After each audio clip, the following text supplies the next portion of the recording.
Good evening, good morning, good afternoon. Welcome back to the Same Old Arsenal podcast. Episode, I don't know. It's been so long since I've done one and I haven't looked. Episode 1. Oh, 1, is it? Yeah. We're not going to go all the way back to 1, are we? It's like Dallas, isn't it? We've come back, haven't we? Like, you're JR, what's his name? Bobby Ewing, that's you. You know what I mean? You've come back from the dead. More comebacks. Bobby Ewing. I've been more comebacks than Bobby Ewing. That's it. I've had it all week. More comebacks than this person, more comebacks than that person. But hey, we're back. Don't matter, does it? No. We're back. Hello to you all in the chat. Hope you're all well. Hope you're all having a nice festive season. I've got the Guinness on the go this evening. There we go. None of that Ponzi stuff. Proper extra stout, that stuff. Let's introduce tonight's guests. Well, they don't need introducing, do they? But judges, how you been, mate? Yeah, I've been really good. Like, since you've been away, I've made $1 million. You know, I've done all right. Like, so it's been good. Like, so I've been all right. Arsenal winning, you coming back. It's been a good December, mate. It's been a good December. It has been a good December, hasn't it? It really has. Mark, how are you doing, mate? Very well, very well. Good to have you back. We're back. The boys are back. Extra edition this year. Merry Christmas. Merry Christmas to you too, mate. Mr. Graham, how are you, sir? I'm all right, mate. Merry Christmas. Everything's been bloody going wrong, though. You know, Secret Santa, I got Mark. Put the cheese in the post and it still ain't bloody turned up. Can I just say straight off the bat, right? It's supposed to be a secret Santa. Yeah. The cheese ain't turned up, right? I mean, car's off the road and I literally apologise for being late. I had to get a taxi home tonight. Went to get in the taxi. Some guy says, can't get in this taxi, mate. It's for Judges and Sophie Rose.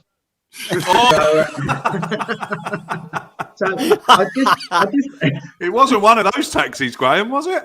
Yeah, one of those special taxis. He's in the studio every bloody week with Charlene, Pippa, and Helen, and he's in the back of a taxi with Sophie Rose. I mean, the only comparison I've got is that time I was at an event with Harry in London, and we had came out of the show afterwards about midfield players in world football. We had the chance to get in a taxi with Pirlo and Zidane, and Harry wanted to get in a taxi with Xhaka.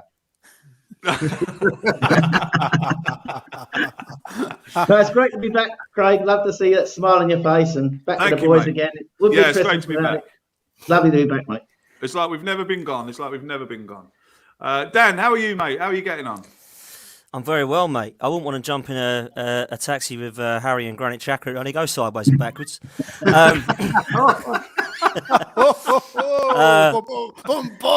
I'm good, though, mate. I'm really good. And great to have everyone back, including yourself, of course, Craig. The Same Old Arsenal is back, and we're all happy. So Merry Christmas, everyone, and everyone in the chat. Absolutely. Mr. Simiu, how are you, my... Who's Dumb and Dumber now, Harry? I know. Tell me about it, Craig. Tell me about it, mate. No, it's good to be back. Good to have you back. Nice to see Graham still scripting jokes. And Dan, you're not good looking enough to get in a taxi with me and Granit Xhaka, mate.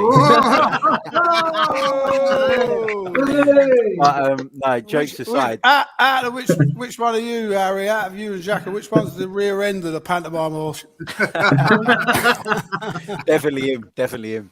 But no, good. He's definitely the ass. That's right. Yeah, exactly. No, good to be back. I've got a rotten cold, which is really annoying. So it's not Omicron, is it? COVID. I've been testing. It's not that, but I've got a rotten cold and I'm a bit grumpy tonight. So I will be firing back, lads. Just so you know. That's good. We always like it when you're firing back. That's how we like it, mate. That's how we like it. Let's start with you, mate. Some really good results over the past couple of weeks. Obviously, the most recent one, Leeds away. They were quite. It was a game we should have won, really, wasn't it? I mean, they had a good few players out, didn't they? But we went up there and we got the job done. I want to start off by talking about Martinelli because it looks like, well, I hope it looks like this kid is going to be. You know, we've always said that he was a good player, but he looks like he's going to be something special. But we've discussed it on this podcast before about how some of us thought that Mikel Arteta didn't like him, Mikel Arteta didn't rate him, and then some of us are saying that Mikel Arteta was taking his time bringing him back, making sure he was 100% fit. You know, we've seen social media videos and see social media posts of him in the gym lifting weights and bulking up a bit. And he's come back and he's really, really taken his chance by the scruff of the neck, mate, hasn't he? Yeah, he's had to bide his time. Simple as that. Probably because of the Aubameyang situation as well, and also Smith Rowe was playing well in that position as well. So he's had to bide his time. But when his time's come, like he did last season against Chelsea, he took it, and he took this one as well. I thought he was brilliant. But what I like about him is he's got pace. He's got and he can finish. The second goal that he got, by the way, great ball from Granit Xhaka. Absolute. No, it was a brilliant ball from Granit Xhaka. He actually messed it up, but he's got that little bit of pace to get it out of his feet and then still have the touch to score. So I really like it. What I like about our team at the moment, and with them two in the team, Saka and Martinelli, one's very, very direct, and the other one is more, like take it around, a little touch player. And so, whatever way you go, it's a good thing. And I thought he was absolutely outstanding. One good thing about him is that he takes his chances, and he gets chances and he takes them. And he buried that first chance when we needed it. Listen, I'm a big fan of his, everybody knows, and I like not just his all-round play as a player. I love his industry. I love his work rate. He's willing to do the dirty work as well. And you get a lot of strikers that are not willing to do the dirty work, but you go back to the greats, they're all willing to put that little shift in as well. And it looks like a proper team player as well, Craig. And I'm a big fan of his, I've got to say. Absolutely, Mark. What's your take on what we've seen of Martinelli the last couple of weeks? A great goal again, a brilliant finish against West Ham as well, and then he comes up with another 2 against Leeds. Yeah. Let's just get something straight. I'm not eating cheese tonight. I am eating cheese straws, quite rightly guessed by Pids, and I have got an abundance of chocolate coins, as Twitter may have seen. So let's just get that right. But Martinelli, for me, he's been given an opportunity, hasn't he? And in football, we know that opportunity arises through injuries, through disciplinary suspensions, through however which way your opportunity comes. It's whether you're nailed in, dialed down, ready and willing to take those opportunities, and whether you're sitting there as a key member of the squad awaiting that opportunity to come in and hit the ground running. I don't think anybody can argue that he has done exactly that. And I saw a little interview with Arteta, and he was speaking about Martinelli is 100 miles an hour. He's eager beaver, which we love. He's keen and he's chasing everything down. I think Arteta spoke about concentrating those energies into making it more sustainable, because he's burning out. He's burning himself out. So rather than chasing around like a headless chicken after every which way, everything that comes his way, he needed to be more game intelligent and realise when something was a lost cause, he had to just go after the winnable things and put pressure on when pressure needed, but don't give it 100% when you're just closing someone down. And I think that is what Arteta has been working on and trying to educate him on. And I think we're seeing that. There's no doubt that he is a raw talent. He's a great finisher. There's no doubt about that. It's nice to have that threat, isn't it? We've got a threat in behind. So it's easy for the teams to up and press you and squeeze you into a concentrated area of the pitch when you've got no threat in behind them. But as Xhaka proved with his Pirlo-like pass, Martinelli can spin people and he's dangerous. And I don't think on too many occasions, like Chelsea away, what seems like all those years ago now, but it wasn't. When he gets one-on-one with a goalkeeper, I'd back him. I'd back him against any goalkeeper. Any goalkeeper in the division, I would back him to finish. He is majestic. So yeah, really excited. Again, feet on the ground, boys. He's only young. He's going to go off the boil. He's going to get inconsistencies. But who can argue that he's been given an opportunity and he's taken it? Absolutely. Graham, I was reading a report today that I don't know if it's real. Dan and Harry might be able to. But I was reading a report that Ronaldinho said in a newspaper report that he reminds Martinelli reminds him of Ronaldo 9, the Brazilian, the real Ronaldo. I mean, that's a massive compliment, isn't it? If that's true. Yeah, it is a massive compliment. I don't see if I see it. I don't see it myself, to be honest.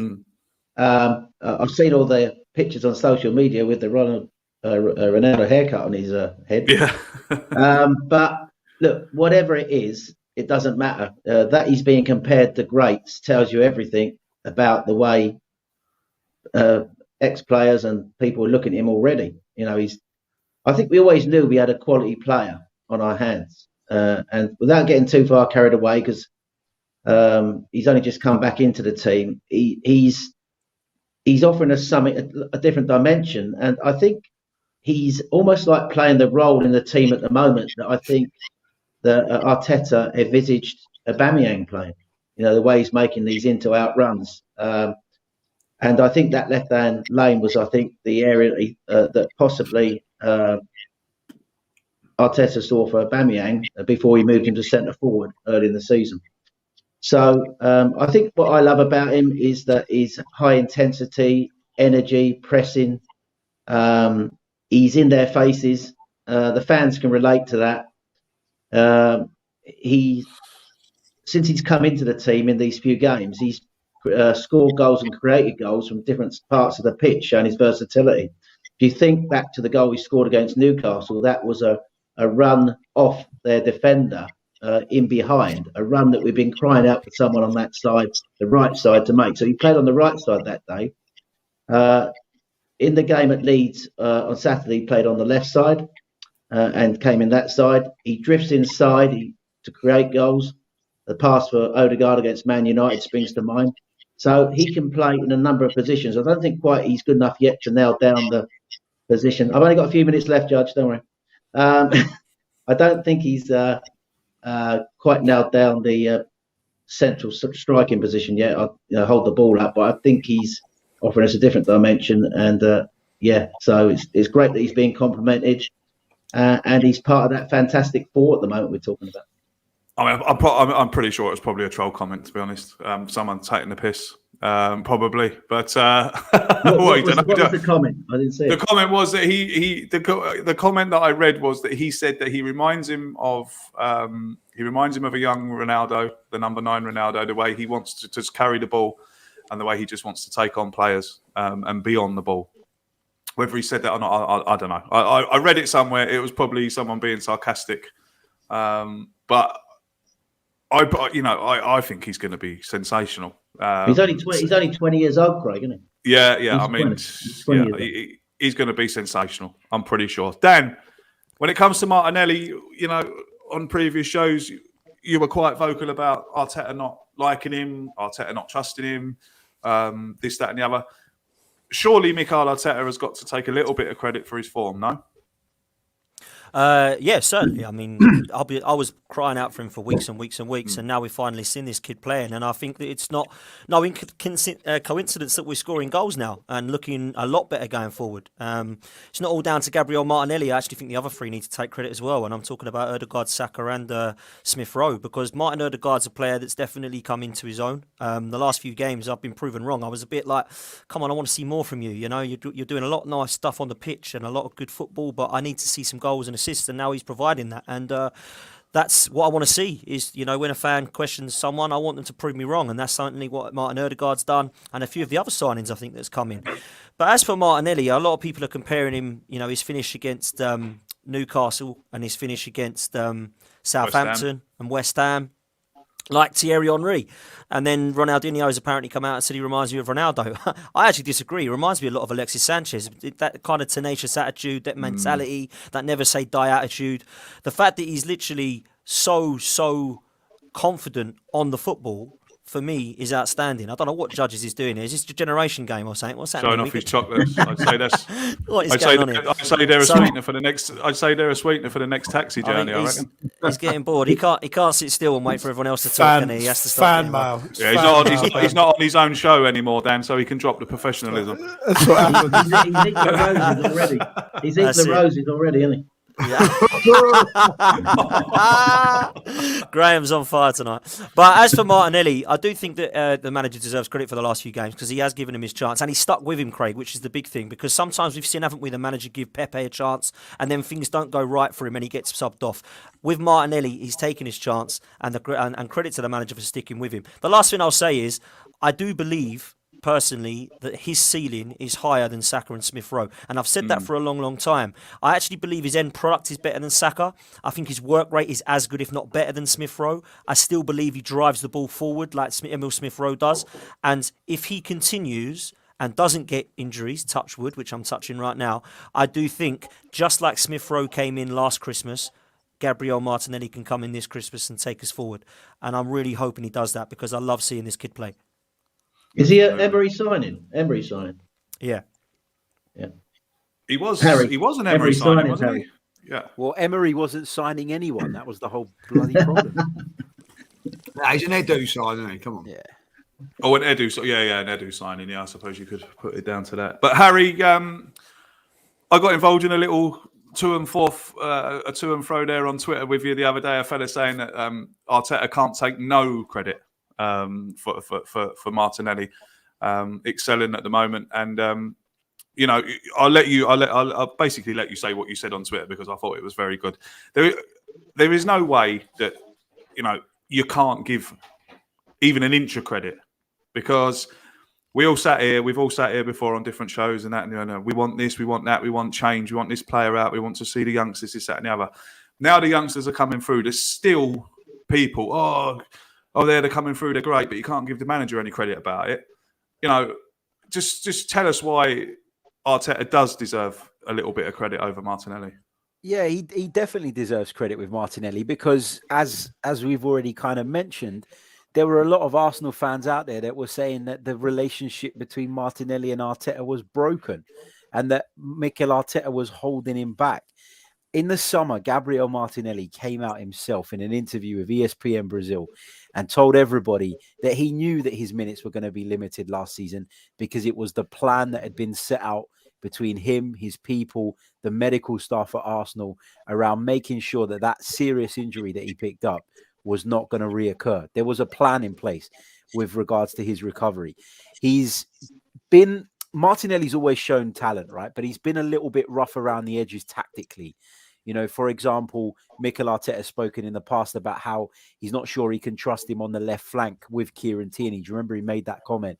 Because maybe the balance is not always quite right. So I think there's been a lot of work done between Martinelli and the coaches behind the scenes to get him up to speed tactically, to, as Mark mentioned, for him to be a little bit smarter in the way he manages himself in game, i.e. being able to shift gears, not going from, not playing in fifth gear all the time, every single minute of every game, playing with bursts, being able to drop the shoulder and change speed quickly. All of those things make you unpredictable and they make you difficult to defend against. The raw talent has always been there with Gabriel Martinelli. And I think what a lot of people always seem to forget is that people like Gabriel Martinelli and Nicolas Pepe and various others that are on the fringes of the first team at the moment.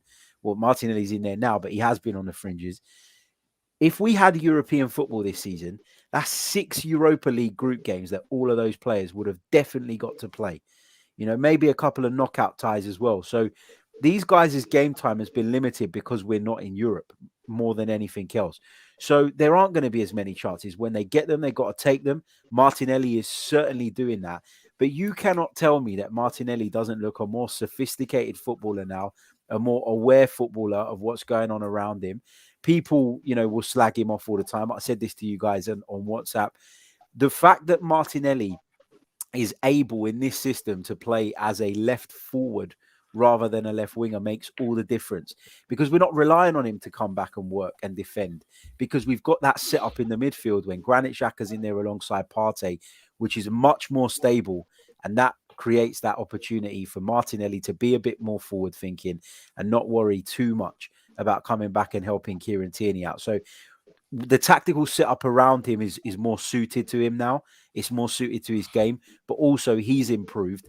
And you've got to give Mikel Arteta for some credit for resisting all the noise about just throwing him in and actually working with him to make sure that the areas he needed to develop have been developed. And he's a much better player for it. Yeah, absolutely. I have to agree with you. And like I said, I have to give Mikel Arteta some, well, if not a lot of credit for his development over the last year or so, because I mean, it was those pictures when I saw him in the gym, you know, lifting weights and on his legs and this kind of. He's obviously been told, you know, he's got to bulk up, that he's going to get his chance to play up front, but obviously he wanted him a little bit stronger. And you know, goodness me, how is that coming to fruition? Lee, let's just finish up with you on the Martinelli situation. I mean, he's undroppable at the moment, isn't he? Undroppable. Well, without a doubt, yeah. He's forced Mikel. I think he's forced him to play him. I don't think that it was a case of having to play him, because he could have actually played Pepe in there, if I'll be honest. But he chose to go with Martinelli. I think Martinelli has probably been chomping at the bit in training and everything like that. And I think that what surprised me about Mikel to a certain degree, not playing, is everything that Mikel wants in a player is what Martinelli is. He chases back, he works really hard, he gets back into position, he goes forward. And I think that he's nurtured him, you know. And listen, the Arteta outs are going to turn around and say that, you know, oh, he should have been in a long time ago. The Arteta ins are going to say that, you know, it's magnificent managing and all that. Like, you know, that's the way it is. At the end of the day, you know, I think that if I'm right in saying, I think that he's forced his way in the team by the way he's been trained and everything like that, and it comes to crunch that Martin. He couldn't be left out no more. And then when he's got his chance, particularly against Newcastle, who come on as a substitute, we've been missing chance after chance. He bangs in a chance and we win the game. And from then on, he's been absolutely sensational. He's every performance. But the good thing is, really, he's got to produce it now, because if he doesn't, you know what I mean, there's people like Smith Rowe waiting in the wings, Pepe and all that. So not only has he got to play well, you know, there's pressure on him to play well. So, and that certainly, you know, bodes well for us in the future. But for me, I don't know if he'll actually end up playing as a number 9 or he will be as a left-sided player. I think that he's exciting where he's playing at this moment in time. I think people sort of jump on the bandwagon that, you know, and Pepe is going to end up as a centre player, midfield, you know, in the forward line. He's sort of still been playing out wide. So, you know, I think that as long as he's playing, I don't care where he's playing at this moment in time, as long as it's along the front three. And I noticed on Saturday that when Saka come off, they moved him over to the right. So he's versatile. I know Harry says it about the tactical side, but he's very, very versatile. That he can play as well a lot, and he could probably play in all 3 positions. What's your take, Lee? What's your take? Could you ask Harry a question on the Martinelli thing? Yeah, go for it, mate. Are you coming in, Graham? Is he coming in? Martinelli, with Martinelli coming into the side, Harry, have you noticed a different change in the way Kieran Tierney's playing? More underlapping. Do you think that moving forward, Martinelli is going to play more wider and Tierney not be used up high so much and more underlapping or more controlled in the way Tierney goes forward? Do you see a change now in the way Arsenal build up in that side? Yeah, I do. I think that Martinelli, as I say, I don't see him as a left winger. I see him as a left forward. And naturally, right, when you're a right-footed player and you're going to play on the left, by pulling out as far and as close to the touchline as you possibly can, it means when you receive the ball, you've got the pitch inside of you to run into, right? And it takes away the kind of option of going on the outside, which is uncomfortable for you. So you'll always have that space to drift in. And once you've got the ball at your feet, you can hurt people, but you want to receive the ball, don't you, in space? And the fullback doesn't want to come with you all that way out wide. So you'll go out there, you pick up the ball. And naturally, that means that when he takes up that position, Kieran Tierney has to underlap him. But I do think there is a deliberate tweak there. and because Mikel Arteta has spoken, as I said before, about Tierney and Martinelli at that point last season not working as a combination. So it's definitely something that they've been working on. And I agree with you, Graham. There's definitely been a slight tweaking in the way Kieran Tierney gets forward and the spaces he occupies that allow Martinelli to thrive. And listen, if you can get Martinelli thriving in the final third, it's much more effective than Kieran Tierney in that position. So it makes perfect sense to me.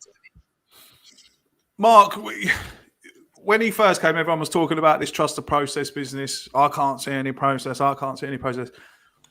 Is there any word to say that there is one now, that people can actually see what Mikel Arteta has been trying to do over this last 2 years? It's his 2-year anniversary actually today of taking over the club. Yes, it's 2-year anniversary. You know, are we finally seeing? Did you send him a card? I did, of course. He texted me this morning to say thank you. I did.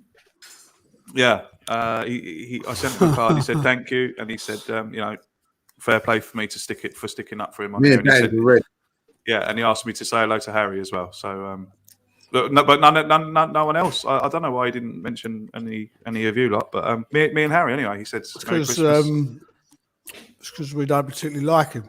Oh right. But is there any little bit of process there now, Mark? Do you know the youngsters coming through?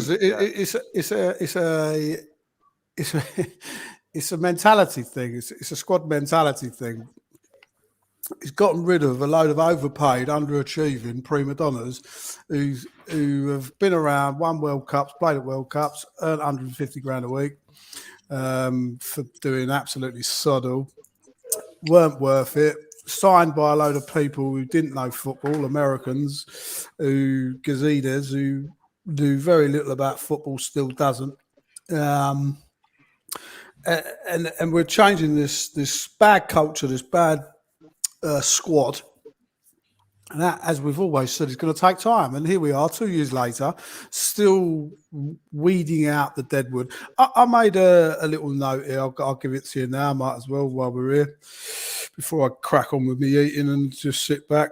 Players not used as substitutes the other night. Now, I know you can't bring everybody on, blah, blah, blah, blah. But Leno, Holding, Chambers, Pepe, not signed by Arteta and not favoured by Arteta. I don't particularly think Pepe is one of these that will get sold, because I think he's probably on the list of people that we will keep. He's probably 2-3 windows time. But Leno, Holding, Chambers, Klasenak, El Nini, Eddie Nketiah and Uber obviously left out of the squad. There are others, by the way, who were left out of the bench completely. But those players are not used when we are drumming a team 4-1, a youth team, let's have it right, a B team, Leeds United, away from home. We've got the game, one done, sewn up and finished. We don't need to be risking any of our first team squad in this game no more. And yet Holding, Chambers, Pepe, away at Leeds, 3-0 up, he's not given 20 minutes to go and have a little dance, have a little go, see if he can do something against these bang average youth reserve team players at Leeds United who have been battered from pillar to post. And you're not bringing Pepe on. Eddie Nketiah, exactly the same thing. Lacker's led the line on his own the whole game, and you're not thinking to yourself, let's give Eddie a run. You know, Eddie, who's got a point to prove against Bielsa, against Leeds United, who didn't take up the option, who didn't even play him when he went there on loan. Has he not got a reason to go there and play? These boys are the remaining members of this squad who I believe Arteta is purely hanging on to for two reasons. One, he has to, because he can't change the whole squad overnight. And two, their value.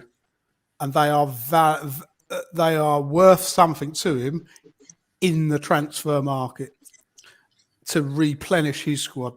Because that for me says it all. You know, they are changing this squad. They are building this squad up to be young, hungry, energetic boys who are working as a team. And if Uber's not included in that, then he's gone. And we've seen Get him out. And like I say, this January, I expect a few of those boys to go. El Nini, of course, won't because he'll go off to the Africa Cup of Nations. But let's hope he has a good one and we can get some value back for him. But there's a couple of those who are running down contracts and things. So I've always said, and I'll say it again, we're making progress. We're in the mix for the top four. I don't believe we'll end up finishing there. I don't. I think we'll end up in the Europa League, but I hope we have a really good cup run to go inside with that. He gets January window, he gets summer window, and then he gets to about this time next year. And if we are not really, really in the mix, because at the minute we're in the mix, but there's a lot of teams behind us with games in hand. If we were sitting here now and everyone had played the same amount of games, I'd be buzzing. But there's a lot of teams that can overtake us on our shoulder with the games in hand. So it's a bit of a false situation. If it was I was going to say that. Yeah. If it's a true reflection, then I'd be buzzing. But I do believe if he's off the pace after 2 more windows, this time next year, he'll be gone. But I still won't think he'll have done a bad job. I still think he will have done a job in replenishing the squad, getting rid of Deadwood and making us our average age and our energy levels and our drive and our enthusiasm to be successful again in this club going the right way. And I do believe we're going the right way. Whether he's Mr. Long term, I don't know, but he's doing a good job at Mr. Right now. Absolutely. I think. Absolutely. I couldn't agree more. I was just going to bring this one in here before we carry on. This is from AFC Max. Thank you very much for your kind donation, Max. It says, big up everyone on the panel. 3 wins out of 3. We have Sunderland and Norwich and Wolves expecting 3 more wins, no exceptions. Loving life in the top 4 at the moment. Also, a lot of salty spuds, CFC and United fans panicking on Twitter. 3rd is on. Well, mate, I'd like to share your optimism there. But as Mark says, there is a lot of teams behind us with games in hand that could quite easily overtake us. But look, let's enjoy it. Let's enjoy it while we're there. Exactly. This one comes in from Alexander. Welcome back, folks. Love from Sugarland, Texas, via the Swiss Cottage, London. Most mature podcast, Arsenal related. Kudos, guys. Mature lead judges podcast. I'm not sure that goes together, but thank you anyway for your kind comment and kind donation. Graham, lots of things I want to talk about tonight. Obviously, another thing is the captaincy. Obviously, we saw Aubameyang stripped to the captaincy over the last couple of weeks. Lots of people in the fray to become captain.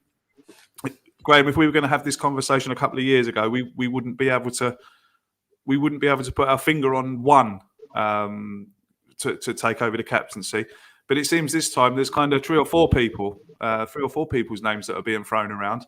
Ramsdale, White, Tierney. But the one for me who I think is the outside bet, and I want to hear your thoughts on this. My outside bet for the captaincy, next captain, is going to be Martin Odegaard.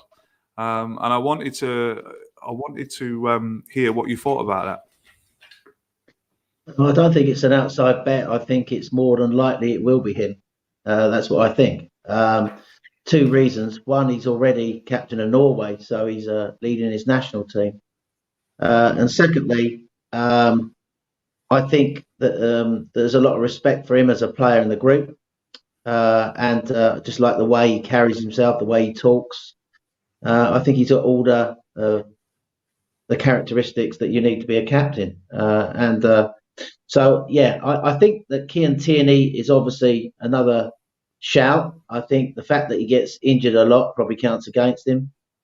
I think Ramsdale has impressed me with his personality. I think he got captain material, but I just, in terms of the way he's on the pitch, the way he drives people on, I think Odegaard is the shout. And I think, bear in mind, we've made such a hash of our previous captains. We've just had a captain stripped of the captaincy who replaced the last player who was stripped of the captaincy. And we've had a record of making the wrong appointments. I think this time they'll be eager to get the appointment right. I think that I don't think he'll get it this season. I think it'll be shared around that captaincy group, and I think that it'll be made at the start of next season. And I think it's more than a rumour. I think I've seen it. I've had it on I haven't got such great links as Lee Judge's, but I've had it sort of like spelt to me by one or two people in the know that Odegaard is the man. So yeah, I think Odegaard will be our next captain.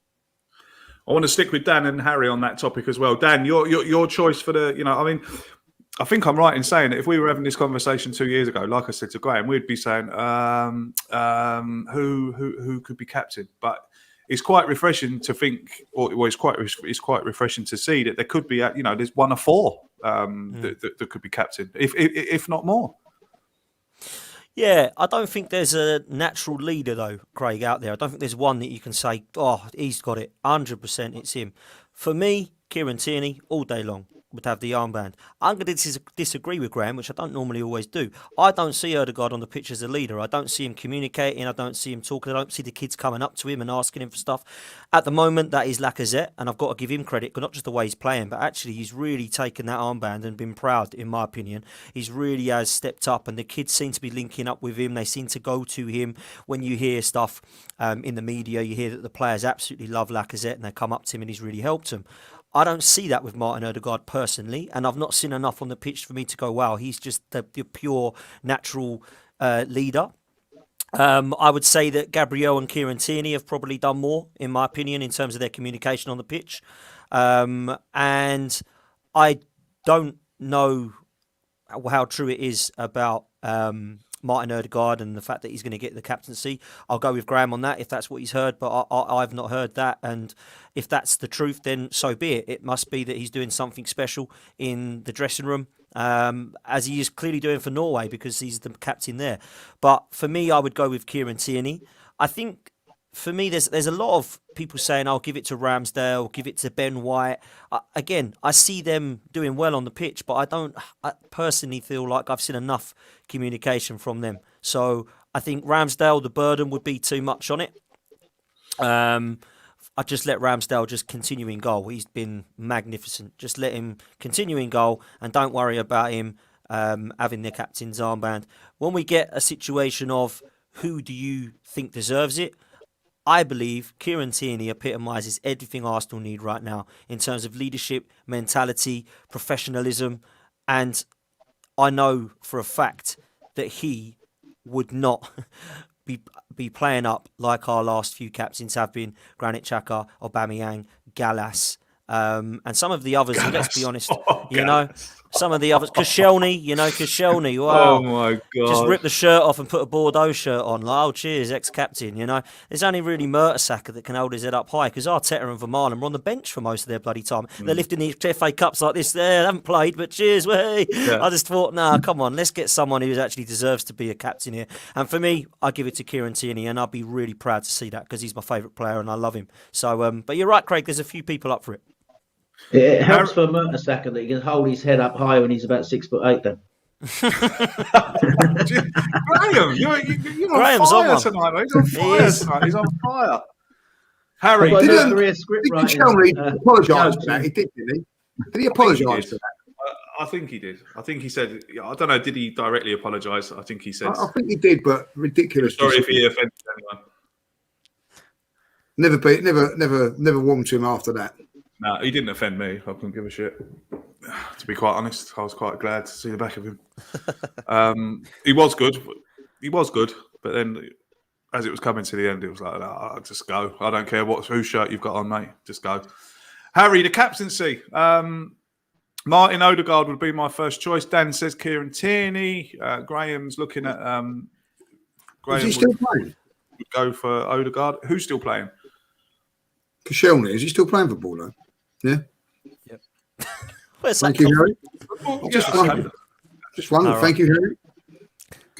Well, you thought he might be on strike. We know where this conversation's going. We know where this conversation's going. Harry, take it away, Luke. I'm just going to open another one. You carry on, mate. You carry on. Got any more questions? Merry Christmas, everyone. Merry Christmas. Pies ahoy. Harry, go on, say it. We all know what you're going to say. Go on, Harry. No, I'm not going to say that. I'm not going to say that because while I think he is a reasonable candidate, not the leading candidate, but he is a reasonable candidate, I know that people like you lot will jump on it every time Arsenal don't win a game. Whoa, And whoa, we'll- whoa! Don't and put we'll- me in the same bracket Yeah, as these sorry, heathens. Mark. Yeah, sorry, Mark. I'll take you out of that. But no, look, I don't think Granit Xhaka can be made the captain because of what happened before. And for some reason, with a lot of people, clearly ain't got much else going on in their lives. They're still holding on to that, like they can't get over it, which is madness. But I think for me, the captaincy is a tricky situation here because I wouldn't give it to Martin Odegaard yet. I wouldn't give it to Kieran Tierney because I can't trust that it'll be available enough. I wouldn't give it to Ben White because he's not been at the club long enough. I wouldn't give it to Aaron Ramsdale because he's not been at the club long enough. And I also think that when you're talking about young players, although the captaincy is an incredible honor, it can be a burden and a weight on the shoulders of some of these young players.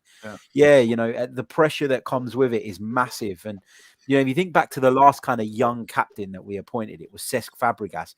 He was an exceptional player with an exceptional mentality. And he could handle it. But I don't think that some of these guys have proven themselves enough yet. If it were me, if I were in charge of the decision now, I would leave it with Alexander Lacazette in the short term. And I know people have kind of jumped on Arteta's leadership group comments and saying, well, you know, it's, you know, that's what Unai Emery did and it was a mess. Unai Emery wanted to proceed like that for a long period of time. Whereas Mikel Arteta, I think, in this situation would be doing it to kick the can down the road and then basically postpone the decision until a later date. If some of these young players continue developing and over the course of the rest of the season show that they're good, show that they're, you know, capable of taking something like that on, then you can make that decision from a more informed position a little bit further down the line. Plus, what an incentive that is for some of those young players to know that the captaincy will be up for grabs in the summer, to perform, to give it your all, to show the right attitude. So I think the wisest thing here is to leave it with Lacazette. When Lacazette's not playing, if Xhaka wears the armband from time to time, so be it. If Tierney wears it from time to time, so be it. We saw Rob Holding wear it as a substitute a few weeks ago, so be it. Look, you know, I think that's the best way to go about it. But just quickly on the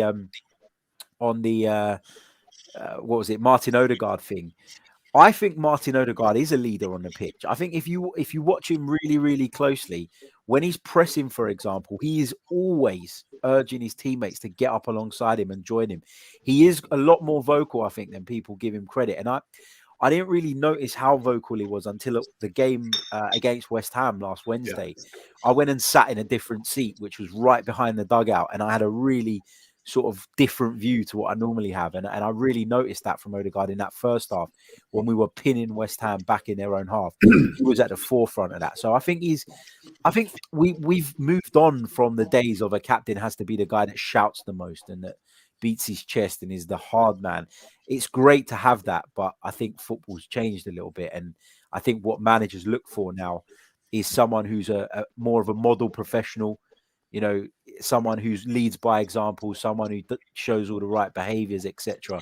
So I just think that maybe what we think should be a captain is not in line anymore with what modern managers think should be the captain. I totally agree. Harry, I mean, when you said you went behind the dugout, was that from the seat next to Mikel?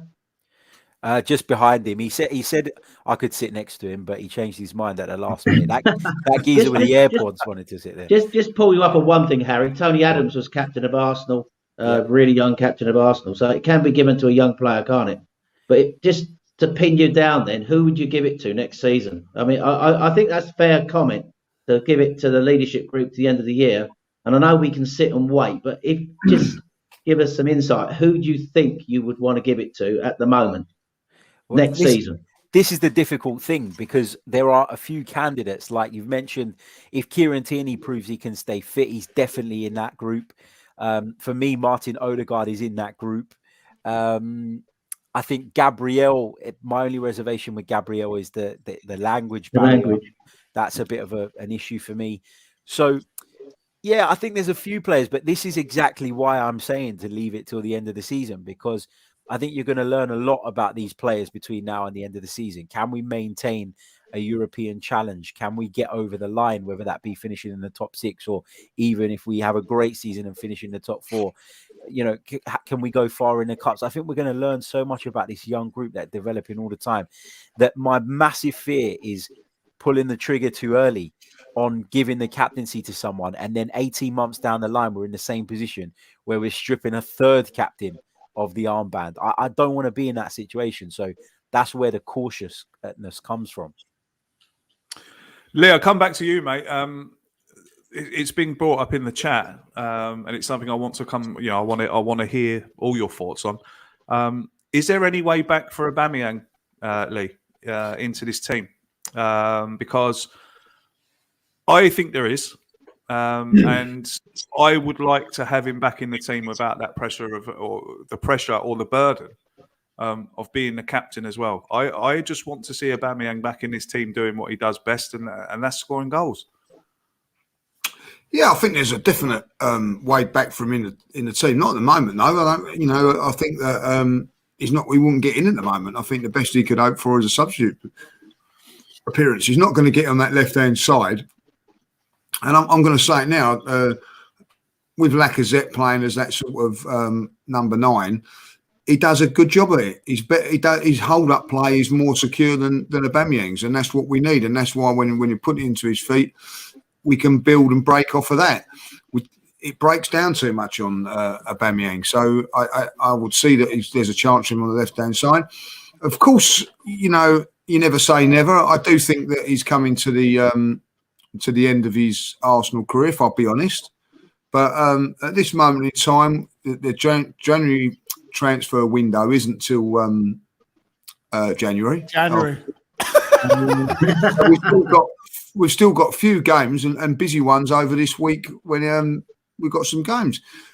It'd be very interesting to see if he's in the squad tomorrow. I don't know if he is or he isn't, because you would think that this would be the perfect game for him to come back in the team or be involved. And if he's not, then I think there's more to this than what leads to the more than meets the eye. Yeah, more than meets the eye. I've got to say that if that is, because you have a little disciplinary little spout. I think going back to the Granit Xhaka one, didn't he have a couple of games out and then he was sort of eased back into it a little bit, So this would be the perfect opportunity to, I'm not saying start him, but bring him back into the squad. Particularly as we're probably going to rest a few players. So I'd be very interested if he's not involved again. Then I think the writing's on the wall for Mr. Aubameyang. I think if he's not on the bench tomorrow, that's a big sign of what's happening. I really, really expect him to be on the bench tomorrow. Sorry, Harry.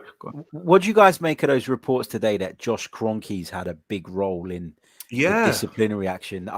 I mean, it's not from a particularly reliable source, let's be honest. But if that is true, at least he's taking a bit of an interest. Well, at least he's taking a bit of an interest, but I don't see what power Josh Kroenke has got to tell Mikel Arteta or anyone to keep him out of the team. Mikel Arteta is the manager. It should be up to Mikel Arteta what he does with Aubameyang.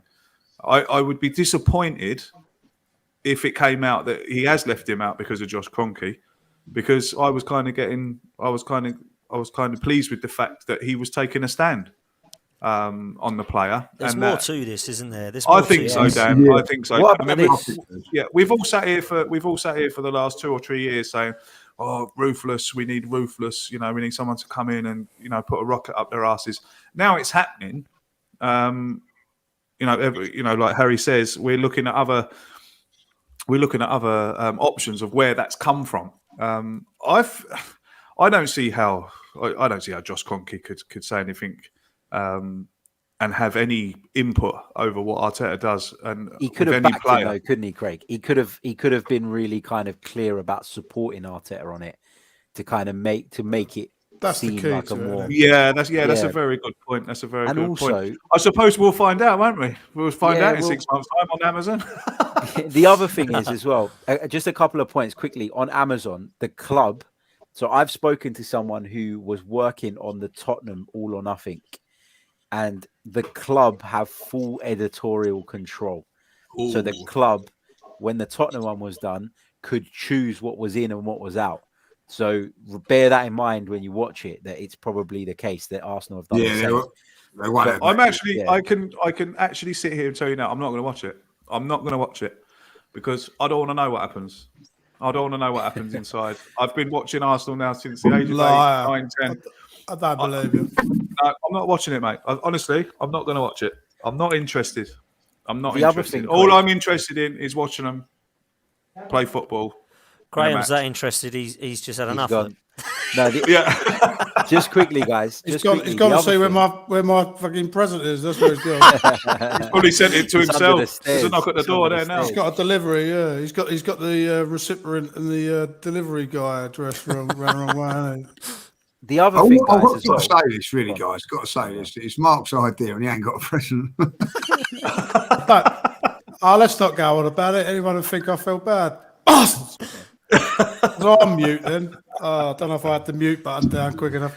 Go on, Harry. What are you saying? More important, Harry. What are you saying? Here comes quite an interesting comment here from Mr. Waffle. What's a great name that? That is pure waffle as well. Yeah, it's pure waffle. Do you think it's pure waffle? Yeah. Arteta can't manage big egos. That's why he's got so many youngsters. Well, it could be a valid point, Harry. He done quite well at Manchester City, didn't he? They had a few big egos there that he was coaching on a daily basis, 1-to-1. Do you know what I mean? And they seem to react to Very him true, fairly well. very So true. I think managing and coaching is different. I get that, but come on. That's a cop out from wanting to criticize the player who's can have an ego but still has to show a basic respect towards the club and his manager. And we can't, it's driven me mad over the last week how many Arsenal fans have been so quick to have a go at Arteta off the back of this Aubameyang situation when we know he's done it time and time again. Like, we know that. Why are you still backing him? But it's not only that, Harry, that baffles me, is that we've all been sitting here calling out for that kind of manager. Yeah, exactly. For so long. And then, of course, when we do get a manager in and he starts doing it, is there a different agenda there, Lee? Is there a different agenda there that people are going, it's Mikel Arteta, so I'm not gonna back this. I want him out, and I'm not gonna be seen to be, I'm not gonna be seen to be agreeing with him dropping Aubameyang or stripping the captaincy from Aubameyang. Is there a little bit of that in there as well? Well, maybe there's a little bit of that, but I've got to be honest. If you have, then I think that's wrong. You've got to look at the bigger picture and look what's best for the team. And I've been in dressing rooms, and you can't have that. You cannot have that. It's got to be, for the bigger picture, you've got to be fair. No one, if you're treating someone different to everybody else, people will cop the hump, and they will eventually turn. So I think that you've got to do the right thing. This thing with Aubameyang, get this right. This is not just a one-off situation. This has been going on. This is a recurrence of it, and it's led to this. Anybody that doesn't think that then doesn't know anything about football. The first time at the back, there would have been a quiet word. Second time, there might have been a fight. But if you continually keep it happening, you've somewhere along the line, you've got to force the issue. He's done it against Tottenham. He hasn't learned his lesson from it. And I was speaking to Kevin about this. Arsenal did not have to give him 2 days off to go and see his mum for whatever reason. They could have said no, but they did. And what did he do? He took 3 days. Come on, I can't see how you can defend it. How would you feel about these kind of comments then? The one that's just come into the group, the chat there. The degree of punishment was way too harsh. And there's a lot of fans out there that are having a go at Mikel Arteta for banishing Aubameyang, for ruining Aubameyang. Well, that's what I'm saying. This is what we're saying.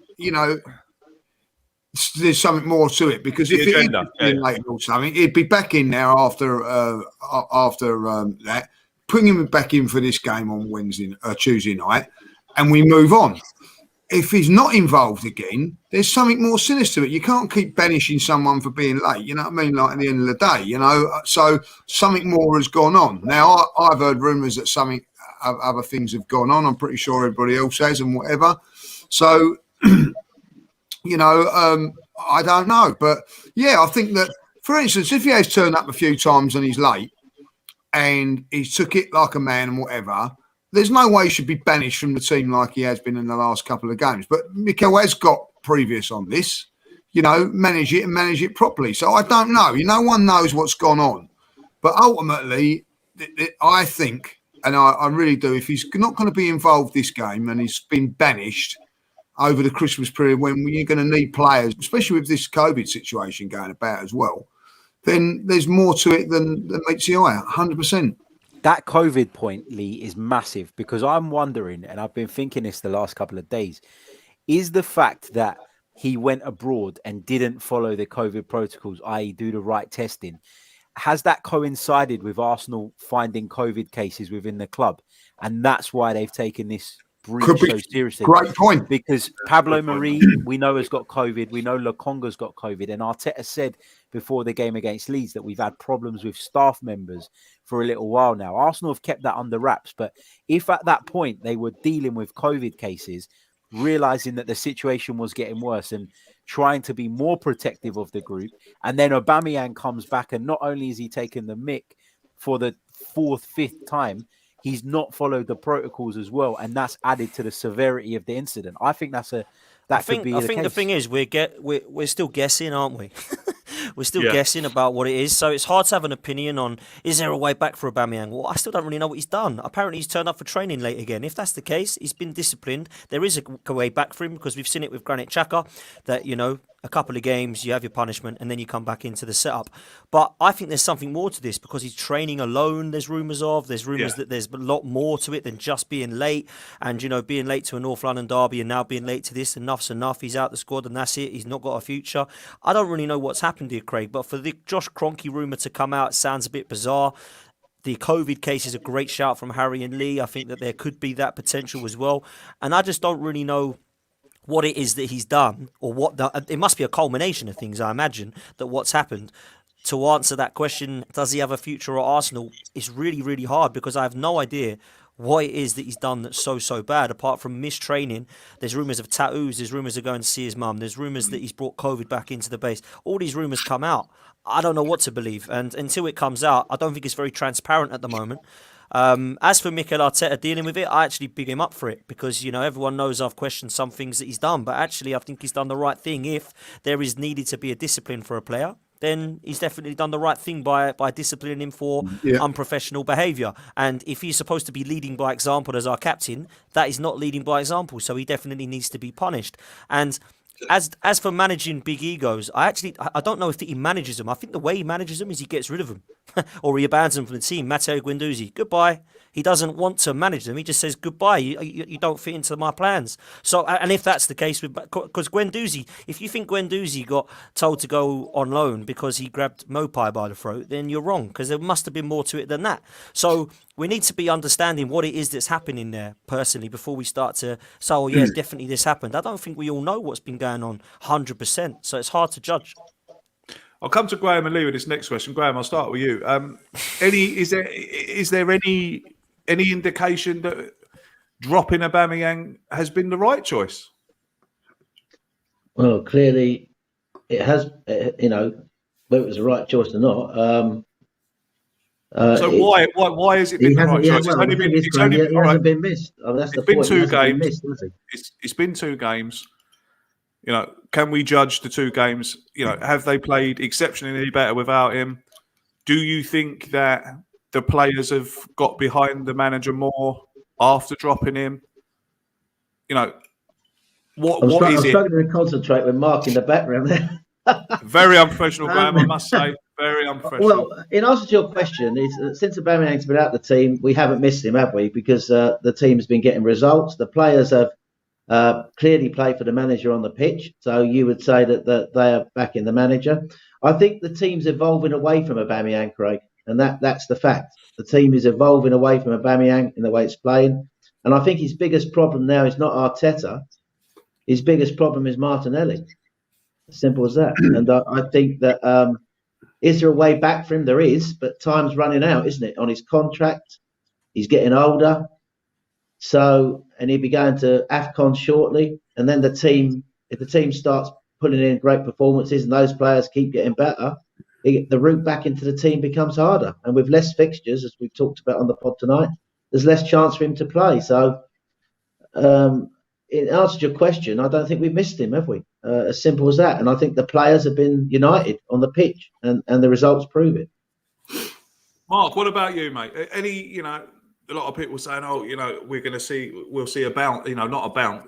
Well, yeah, a bounce, I suppose. A bounce from, is there any indications that it's the players that might have gone to the manager and said, "Look, you got to get rid of this bloke, mate. He can't be here anymore." Or, would you think that any of the players would have gone to the manager and would have had a little complaint about him about being late, or, or who knows? It happens in all walk of life. Why can't it happen at a football club?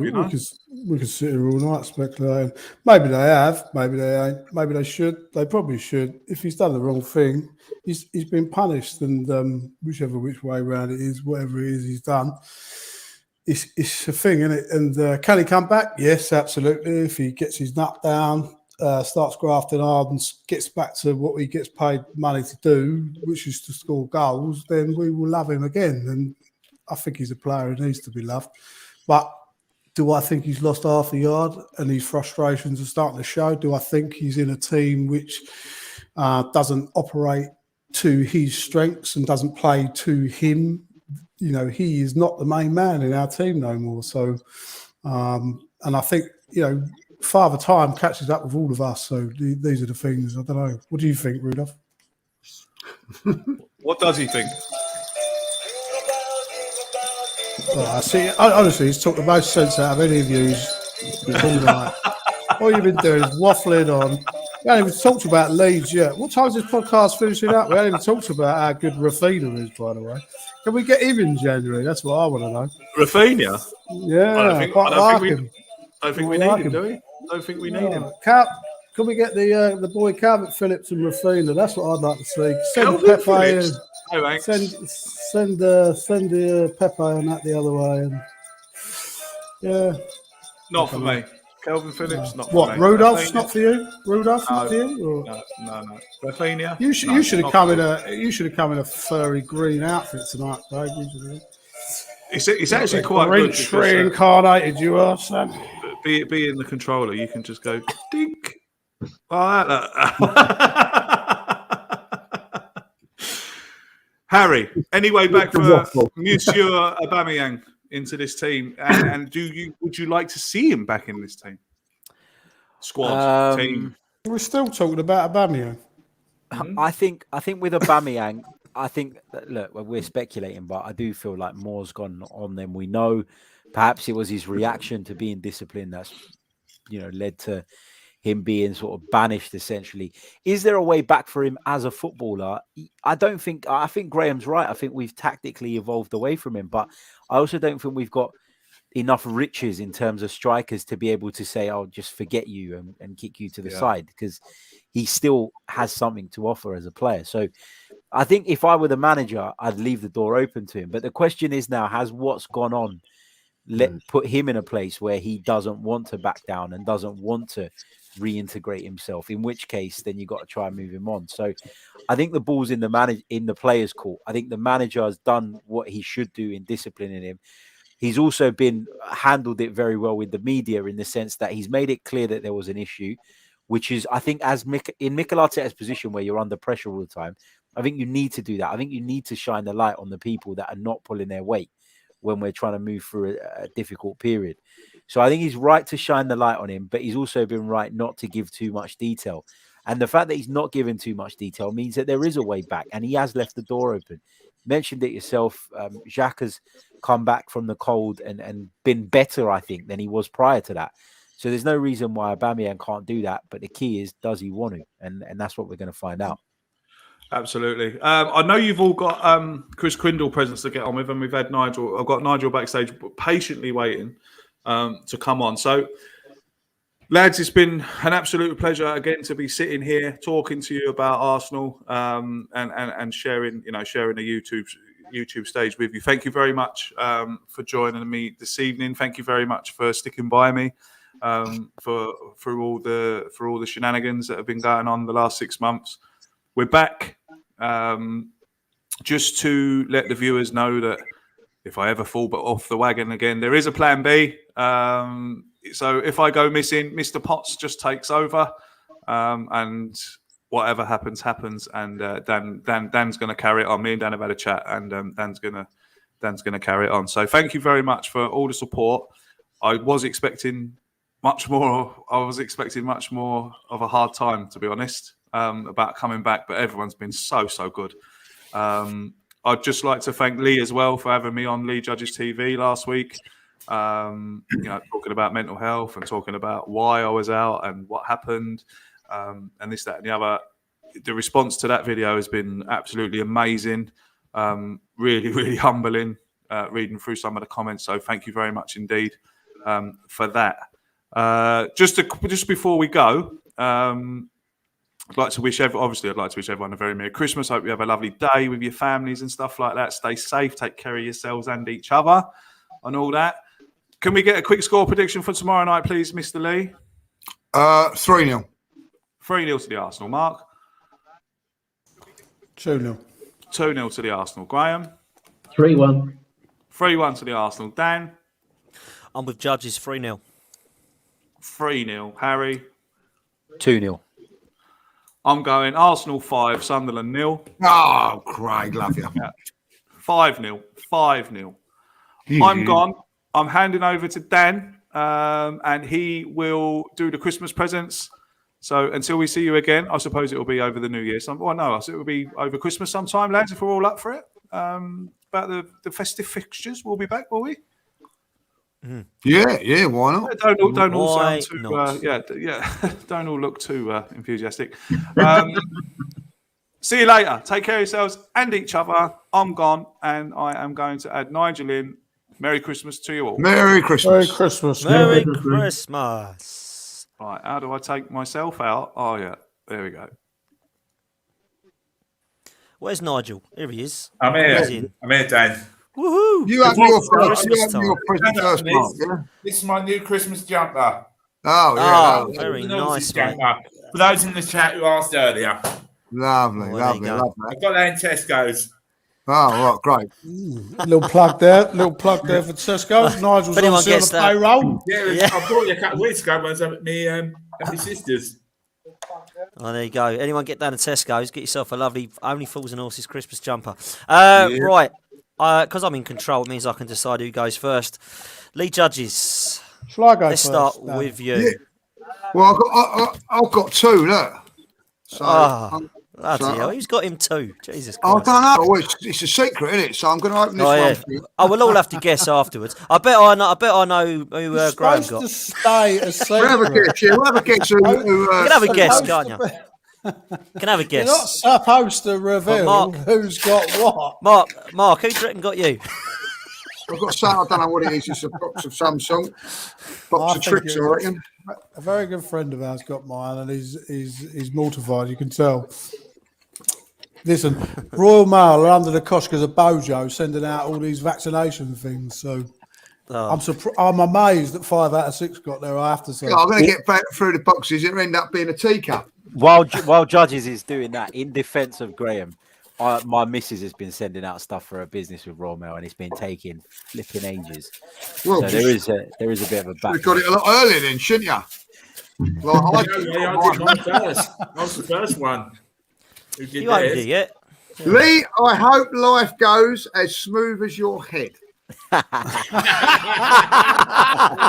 I know there's no way I have to say that that's a secret. Thank you very much, Mark. You know what I mean, like, yeah? It's not for me, bruv. I've got another one here. Brilliant. If only I'd have He's thought got of another one. Is it going to be a Mr. Baldy hat to go He's with already it? got one of them. He's got a swimming hat. Someone's bought him a swimming hat. It's an adult judge wig. Like, I like that. Oh, Very, Oh mate, that'll very- go with your gavel, mate. That'll go with me, Gavel. I appreciate that. Thank you very much, Mark. you'll do well Two- wearing that in the back of your black cap with so Two good presents, so thank you very much. Lovely job. Got to be happy with Well that. done. Judges. Oh, Mark, happy I would with it. say you can go. I would say you go first, mate, but you go next. Sorry, mate, but didn't quite I'll work tell you out for you what, this time, if mate. you just bear with me, I'll just go and check the post box. Go for it, mate. While you're doing that, Harry, over to you, mate. Cool. Let's do this. Let's do this. Let's do this. Oh, blimey, he's got a proper. What's that? Top of the pops bag. Does that say? Top of the nice. Oh, he's got a proper bag there. Someone's looked after him. Someone's got their missus to write the label because that's too neat handwriting to be a guy, man. Surely. Surely. Oh, can't get the sellotape off. Hold on a sec. We got anything sharp in here? There must be something. Oh, Yeah, if it's from Dan, there's nothing sharp on him. There we go. You can always trust the room. Oh, it's exciting. What you got, Harry? There's a couple of things in here. Oh, I heard this. Oh. Tell you Dear. Hold on a second. Right. Let's open this one first. People are asking the judge to put his wig on in the chat. Yeah, Defo, great shout. Why didn't we think of that? Come on, judges. Come on. Harry's face wash. Very nice. I like it.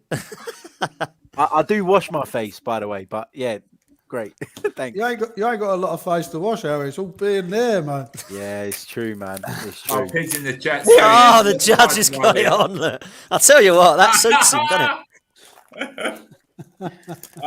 Where's your gavel? Where's your gavel? It looks Oh, like nice. It looks Nice. like There he is. Look. There he is. Hey. Nice little Oh, look at notebook. that. What's that, Harry? It's a nice little notebook and a pen. That's quality because I need something like this when I'm out Yeah, working. man. So thank you, Secret Santa. And thank you for these wonderful chocolate coins, which I'll be demolishing in the next 2 minutes. Oh, right. Cheers. Chocolate coins. I reckon Mark sent that one and all. I reckon Mark Judges- sent them all, hasn't he?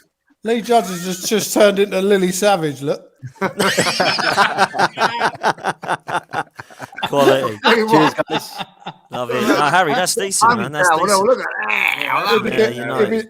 He'll be doing a program next week. Lee Judges for the love of dogs. Right, Nigel, over to you, mate.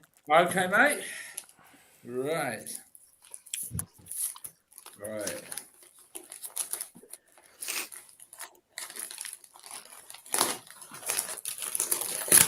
Bloody hell, I can't open these chocolate coins. What's going on?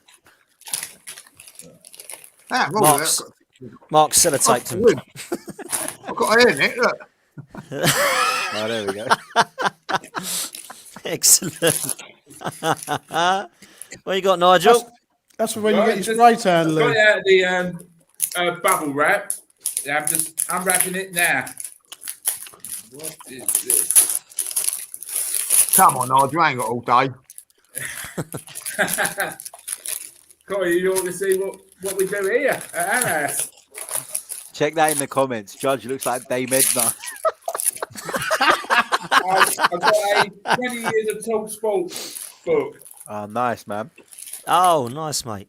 That's Oh, nice. very nice. Thank you very much for whoever brought me that. That's very kind of you. Lovely job. Graham Brooks, over to you, mate. Where's your present, Oh, you mate? got one going, have you? Oh, hang on, he's opened it already. Look, what's happening? He's got an Arsenal calendar. This is one I opened earlier. So I've got This is Very the nice. big question. calendar, That cost 20 quid, did it? There's a funny story an about this. Arsenal diary there. Oh, very nice. Oh, someone's on the old diary, isn't it? Yeah. There's a funny story about that present, Graham, isn't it? Because So I apologise didn't to think- Mark because I knew it was going to be risky putting a Tottenham shirt in the post. it's been He hasn't postponed. received it, and I didn't send it tracked, did I?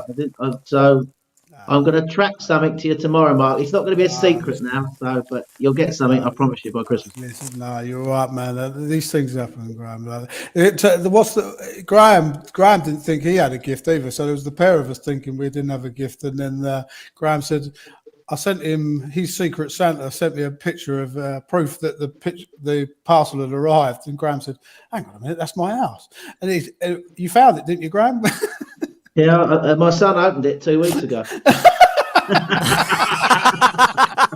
And worse than that, he nicked it, put it in his room.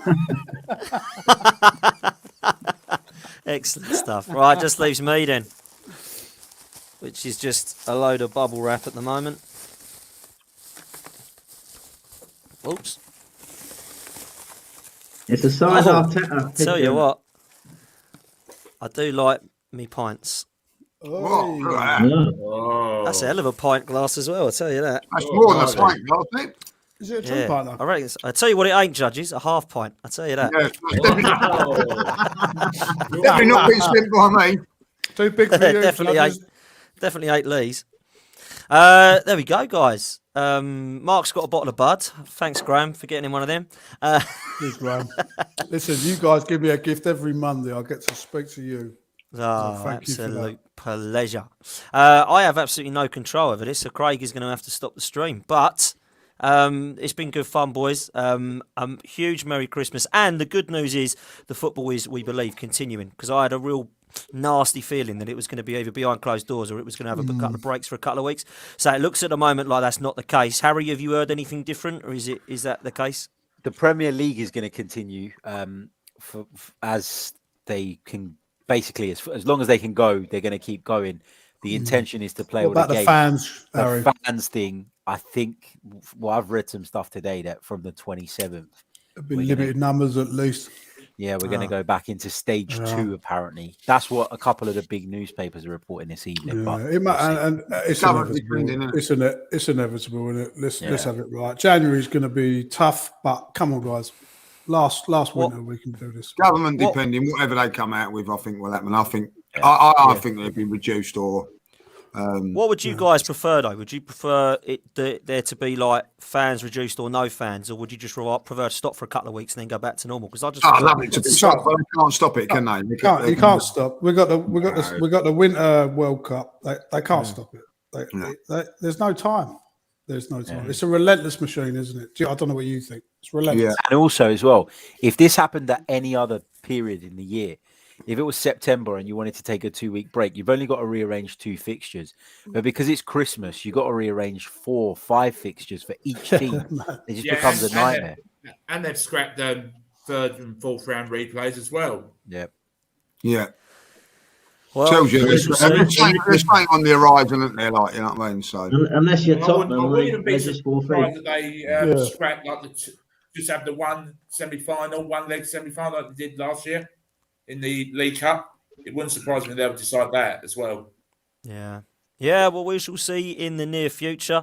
Until then, same old Arsenal is back Monday evenings, guys. Merry Christmas to you all. If we don't speak to you beforehand, make sure that you enjoy it, the year that everyone has had, or the 2 years now that everyone has pretty much had. Please make sure that you are with your loved ones. Eat loads, drink loads, and be merry. And I'll let Mark take us out with the Rudolph the Red-Nosed Reindeer. Merry Christmas, everyone. It's so punny. Gonna have to get a new one, and I. Merry Christmas, guys.